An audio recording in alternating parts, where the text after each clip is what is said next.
Murmur on the wall, who is the biggest jobber of them all? Why, it's you, Stevie Richards, not Ric Flair.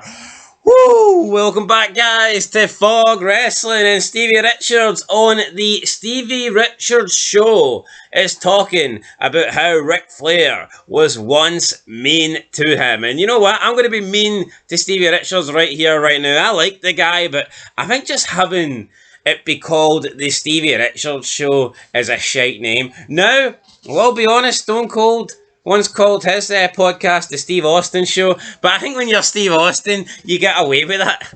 Stevie Richards, not so much. What could he have called it? The Stevie Kick Show? No, Dr. Stevie. Sessions with Dr. Stevie or something? I see where you're coming from. But at the end of the day, you're going to try and defend the guy in this video, but you buried him 15 seconds in. I think Jim Ross grilling JR, I think that works. The Ric Flair show works. The Ross Report. Would the Kazarian show work? No, it certainly wouldn't. Would the Bobby Roode show work? But I'm looking at Jim Ross, the Ross Report, grilling JR. Both of those things are good. Both of those things make sense.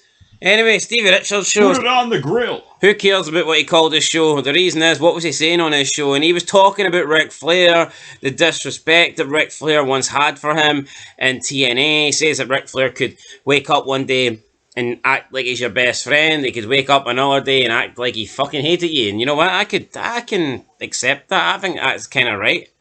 I think it's kind of right. That does strike me as he probably thinks that he's like... He probably thinks he's invincible, to be honest, Big Rick.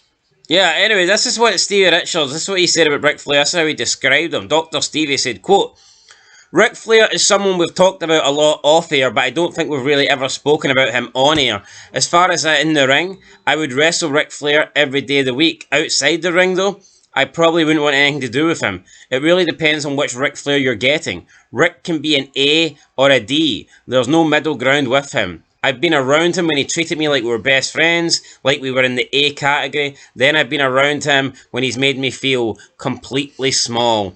End of quote. Then Richards went on to talk about a time where him and Ric Flair and a bunch of other guys were at a bar, and Stevie Richards and AJ were hanging out together, and basically I don't think Ric Flair liked that, and he basically told AJ Styles, don't be hanging out with that bum, with that jobber. Now, I mean, AJ is a nice guy. I don't think he's just going to, not hang about with Stevie Richards because of his order on the card, but that's something I can certainly see Ric Flair doing.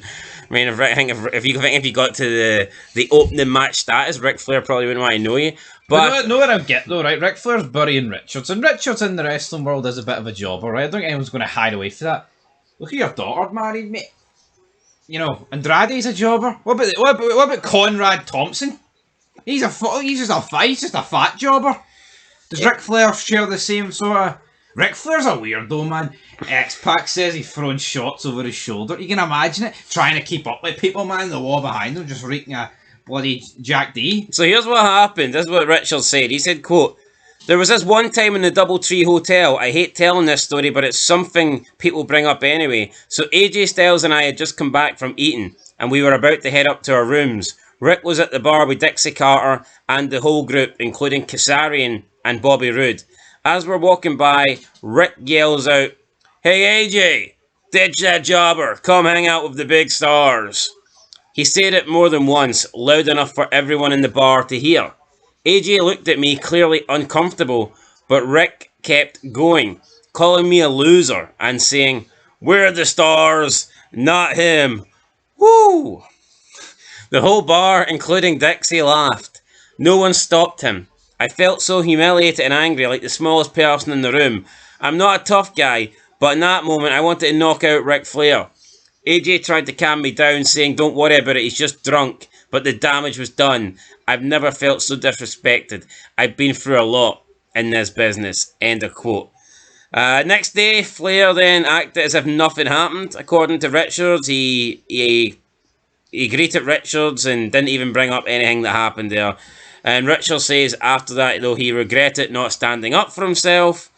He says, quote, the next day, Rick acted like nothing had happened. He came up to me all polite, shaking my hand. I went along with it, but deep down, I regretted not telling him off.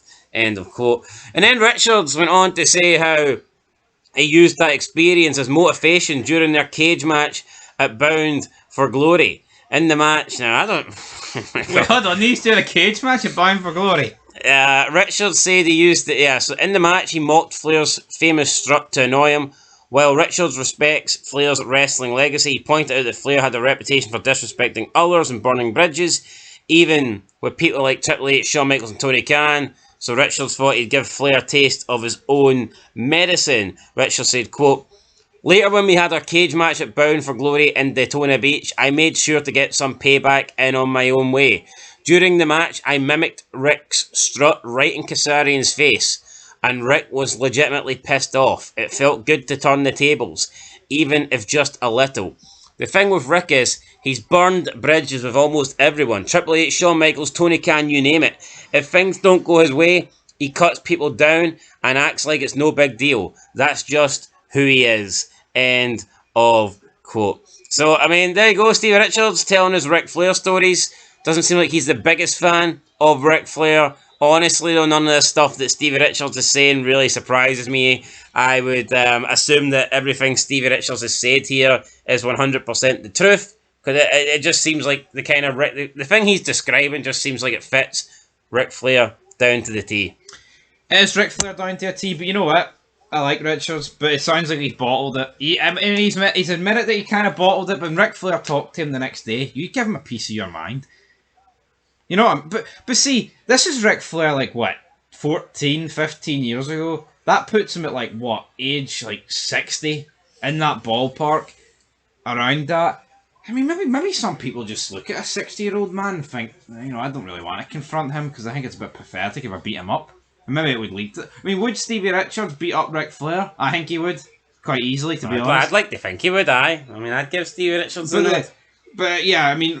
But here, at what age are you like, oh, you know what, that's wrong to physical... Because Goldberg's approaching 60. I know that is... Austin's approaching 60. If he's not already 60. Taker's approached... I mean, these are guys that would probably fuck you up. I mean, look at their jacked. Problem is here, though, it's like... But see when you look at Taker, Goldberg, Austin, they look different approaching 60 than Flair did. Yeah, but this pisses me off because Ric Flair, like, he tries to put people like Andrade over and like other people who are in his wee circle. It's like Stevie Richards, like Jay Lethal, like other people like that. I mean, Stevie Richards, man, worked in ECW, WWE, WCW, TNA. The guy's worked everywhere. Yeah, he was in the BWO. How can Ric Flair be sitting with Kazarian and he shouts out to AJ, "Hey, come over and sit here. This is where the real stars are at." Mate, you're sitting next to Kazarian. Let's not try and pretend that Kazarian will go down in wrestling history as a bigger star than Stevie Richards. Absolutely not. Absolutely not.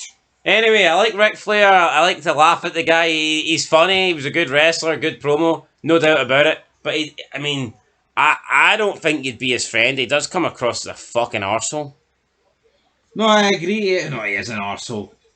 I mean, he sounds like a fun guy to have a drink with for about 4 minutes, and then after the second shot hits the wall, like, he turns into an arsehole. Seems like he can only handle drinking for about 4 minutes.